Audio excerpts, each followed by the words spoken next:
కొన్ని కామెంట్స్ చేశారు.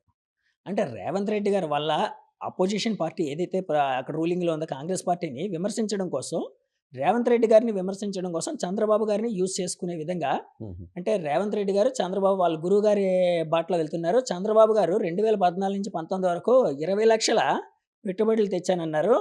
ఎక్కడ పోయి అవన్నీని అసలు ఆయన తెచ్చాడా లేదా అన్నట్టు కొన్ని కామెంట్స్ అయితే వినిపించాయండి. దాని మీద ఒక టీడీపీ సీనియర్ శాసనసభ్యుడిగా, సీనియర్ నాయకుడిగా మీ కామెంట్ ఏంటి సార్?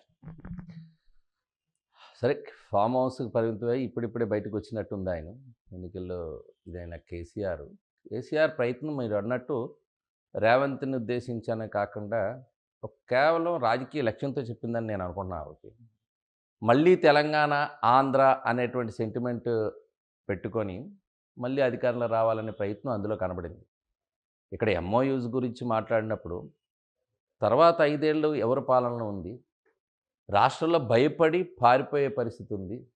అప్పుడు సందర్భంలో వాళ్ళే మాట్లాడారు. మాకు కాంపిటీషన్ లేకుండా పోయిందని. జగన్ వచ్చినాక.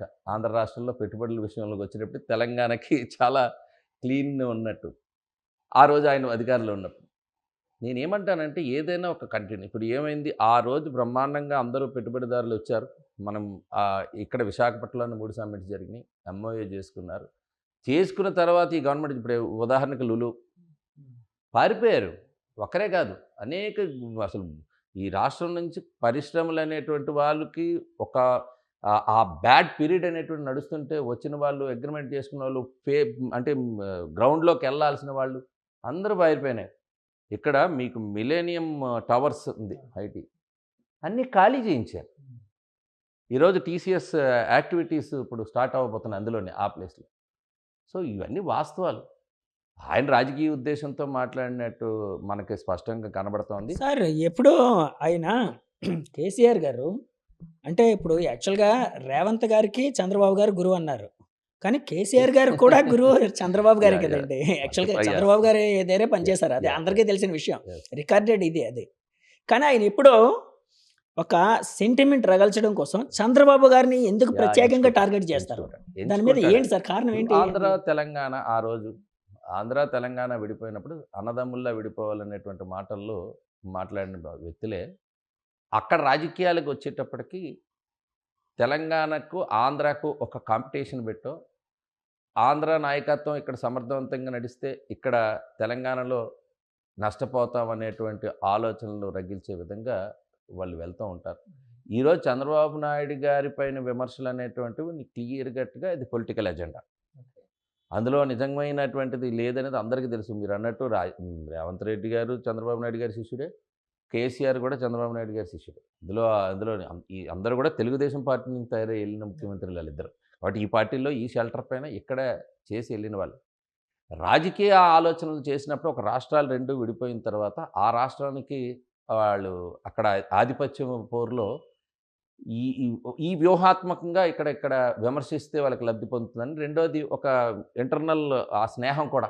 ఇప్పుడు ఇద్దరు ఒకే టైం ఆయన ఫార్మ్ హౌస్‌కెళ్తాడు. ఈయన బెంగుళూరులో ఎవరితో ప్యాలెస్‌కెళ్ళిపోతారు. సార్ ఇంటర్నల్స్ స్నేహం అదే కదా! కేసీఆర్ గారికి? జగన్ రెడ్డికి ఇంకెవరు కూడా అందరికీ తెలిసింది. మా ప్రతిపక్ష నాయకుడు ఆయన. వీళ్ళందరూ మొన్న గూడా వాళ్ళ కేటీఆర్ అండ్ జగన్ కలిసి ఒక సభలో ఇవన్నీ గూడా క్లియర్‌గా అర్థమవుతున్న పాలిటిక్స్. కొత్తగా మనం చేయడానికి ఏం లేదు.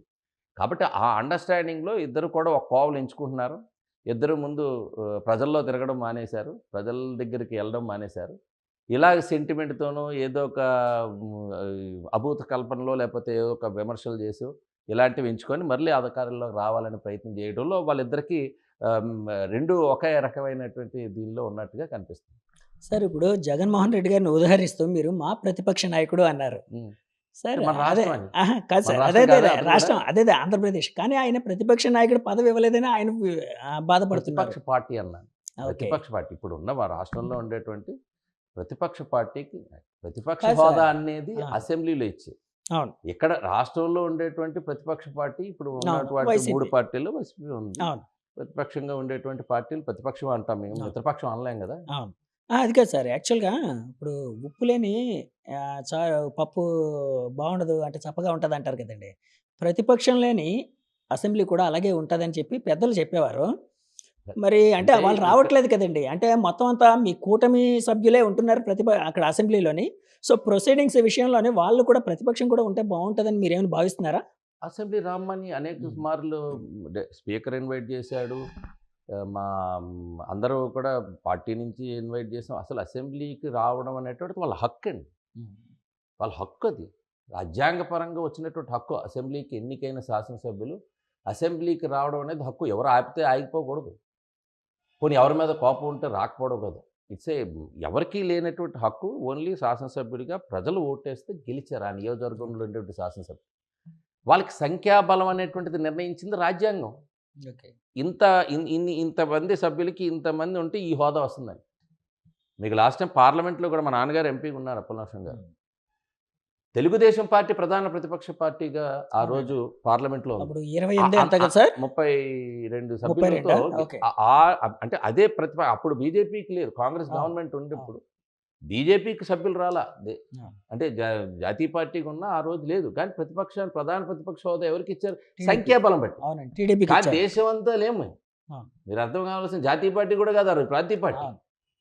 ఈ చట్టం చెబుతుందండి. సభ్యులు ఎంతమంది ఉంటే సభ్యులు ఉన్న ఆ సంఖ్యాబలం బట్టి ఆ అర్హత అనేది వస్తుంది. ఓకే. అది అది ఆ ఆ మాత్రం ఒక చిన్న అంశం అంటే అది ప్రధానమైనటువంటి అంశం. ప్రతి ఒక్కరికి తెలిసిన అంశం. రాజ్యాంగంలో ఉన్నటువంటి అంశం. అందువల్ల ఎన్నిక అంతమంది సభ్యులు గెలిపించుకోవడం ప్రజలు. ప్రజలు ఓకే. తీసుకున్న నిర్ణయం. ప్రజల నిర్ణయం వల్ల మనకు సభ్యత్వం తక్కువ మంది సభ్యులు గెలిచారు. ఆ గెలిచిన తక్కువ మంది సభ్యులతో ప్రతిపక్ష హోదా కావాలి. ప్రతిపక్ష హోదా అంటే ఆయనకి కొన్ని ఫెసిలిటీస్ అడిషనల్‌గా ఆ! రావచ్చు. ప్రోటోకాల్ అన్నీ ఉంటాయి కదండీ. అసెంబ్లీలో హ్మ్. మాట్లాడడానికి ఎంత సమయం కేటాయించాలనేటువంటిది మీకు దగ్గర విషయం ఉందనుకోండి, ఆ సమయం అలా ఉన్న సమయం కంటే ఎక్కువే వస్తుంది. ఓకే. మీ దగ్గర విషయం లేదనుకోండి, అసలు నీకు సమయం అనేది లెక్కే ఉండదు. కనబడదు. సో, విషయం లేనప్పుడు అసెంబ్లీకెళ్ళి ఏం మాట్లాడతాం అనేటువంటి దాంతోనే ఆయన అసెంబ్లీకి రావడం మానేస్తున్నాడు. దానికి ఏదో ఒక కారణం చెప్పాలని. మీ కౌన్సిల్‌కొస్తున్నారు. అక్కడ సంఖ్యాబలం ఉంది. మీరు కౌన్సిల్‌కి ఈ సంఖ్యాబలం ఉంది గాబట్టి రాగలుగుతున్నారు. ఇక్కడ సంఖ్యాబలం లేదు. మీ పార్టీ స్టాండ్ ఏంటి? ఇప్పుడు నేను స్ట్రెయిట్‌గా క్వెషన్ అడుగుతున్నా. మీ పార్టీ స్టాండ్ ఉంటే ఒకటే స్టాండ్ ఉండాలి. సో, సభ్యులు తక్కువున్నారు. అక్కడ ఆర్గ్యూ చేయటానికి, మాట్లాడడానికి కూడా ఎవరు మాట్లాడే పరిస్థితిలో లేరు. ఆ సభ్యులకి అసలు ఈ అసెంబ్లీకి వచ్చిన వాళ్ళలో కొంతమంది కొత్త సభ్యులు ఉన్నట్టున్నారు. అసెంబ్లీలో ఏ విషయం గురించి ప్రస్తావన వచ్చినా ప్రభుత్వాన్ని విమర్శించడానికి సరైనటువంటి కారణాలు చెప్పలేరు. అందులో గత 5 ఏళ్లలో వాళ్ళు చేసినటువంటి అన్నీ కూడా ఆ సబ్జెక్ట్స్ వస్తాయి. వస్తే ఏం మాట్లాడాలో కూడా తెలియని పరిస్థితిలో ఉన్నారు కాబట్టి రాలేదు. ఇది అందరికీ తెలిసిన విషయం. దీనికి ప్రతిపక్ష హోదా అని పరిస్థితి ఎలా వస్తుంది? రాజ్యాంగబద్ధమైనటువంటిది ఎవరు నిర్ణయం తీసుకుంటారు? ఎవరికా ఇదుంది చెప్పండి మీరు. ఇది లేదు అది దానికి ఇది ఇట్స్ క్లియర్‌గా గెలుచుకొని రావాల్సినటువంటి అంశాలు. పబ్లిక్ అకౌంట్స్ కమిటీకి ఎలక్షన్స్ జరిగితే నామినేషన్స్ కూడా వేశారు. ఓకే. పీఏసీ జనరల్‌గా ప్రతిపక్ష పార్టీకి ఇస్తారు. ప్రతిపక్ష అవునండి. అప్పట్లో కేశవ్ గారికి ఇచ్చారు ఎప్పుడు కదండీ! ఎప్పుడూ ఉంటుందది. కానీ సంఖ్యాబలం ఉండాలి. ఎన్నిక జరుగుతది అది. అవును. దానికి ఎన్నికయ్యే బాడీస్. సంఖ్యాబలం లేదు. నామినేషన్‌లేశారు. అంటే అది కూడా అవగాహన లేదు. నామినేషన్‌లేసి పోటీ నుంచి తప్పుకున్నారు. అంటే సభ్యులు లేరు కాబట్టి. సో, పీఏసీ ఎందుకు రాలేదు? పబ్లిక్ అకౌంట్స్ కమిటీ ప్రతిపక్షాలకి రావాల్సింది. అంటే నీకు సంఖ్యాబలం లేదు. సో, ఇలాంటివన్నీ కూడా చట్టపరంగా లేక ముందు నామినేషన్‌లేశారు. మాకు రావాల్సింది గదా అని. తర్వాత ఈ కాబట్టి ఇవన్నీ ఆయనకి అవగాహన లేదు. ఏదో ఒక్క ఛాన్స్‌లో వచ్చి ముఖ్యమంత్రి అయినాడు తప్ప ఆ తర్వాత పాలన ఏ రకంగా చేయాలనేటువంటిది అడ్మినిస్ట్రేషన్ కూడా కంట్రోల్ రాలేకపోవడం. అస్తవ్యస్త పాలన, ఒక విధ్వంస పాలన ఈ రాష్ట్రంలో ప్రజలందరూ చూశారు కాబట్టి అసలు వారి వారి గురించి కూడా ఆలోచించేవాళ్ళు కూడా లేరు. ఈరోజు ఈ రాష్ట్రంలో ఈ ఎన్‌డీఏ పాలన వచ్చినప్పటి నుంచి కూడా ఎలా పాడైనటువంటి అన్ని సెక్టార్స్‌ని మళ్ళీ ఎట్లా చేయాలి? ఒక్కొక్క దాంట్లో ఒక్కొక్క రంగం అన్ని రంగాలని ఈరోజు ఎడ్యుకేషన్ అవ్వచ్చు, హెల్త్ అవ్వచ్చు, లేకపోతే ఇన్‌ఫ్రాస్ట్రక్చర్ అవ్వచ్చు, ఇన్వెస్ట్‌మెంట్స్ కావచ్చు, అన్నీ ఒకవైపు ఇన్వెస్ట్‌మెంట్స్‌లో కూడా మనకి ఏది ఎక్కువ రెవెన్యూ జనరేట్ చేస్తుంది? ఆటిపైన ఫోకస్ టూరిజం కావచ్చు, లేకపోతే ఇండస్ట్రీస్ కావచ్చు, లేకపోతే ఇన్‌ఫ్రాస్ట్రక్చర్ కావచ్చు, ఇట్లాంటివన్నీ ప్రాజెక్ట్స్ కూడా. ఒక్కసారిగా ప్రాజెక్ట్స్ ఆగిపోయినాయి. పోలవరం అయిపోయింది, అమరావతి అయిపోయింది. సెంటర్ నుంచి ఉండేటువంటి సపోర్టు వచ్చేటువంటి ప్రాజెక్ట్స్ అన్నీ కంప్లీట్ చేసుకోవాలి. ఎందుకు వైజాగ్‌కి వచ్చినప్పుడు రైల్వే జోన్ మనకి అనౌన్స్ చేసిన రైల్వే జోన్‌కి ల్యాండ్ అలాట్ చేయలేకపోయినారు.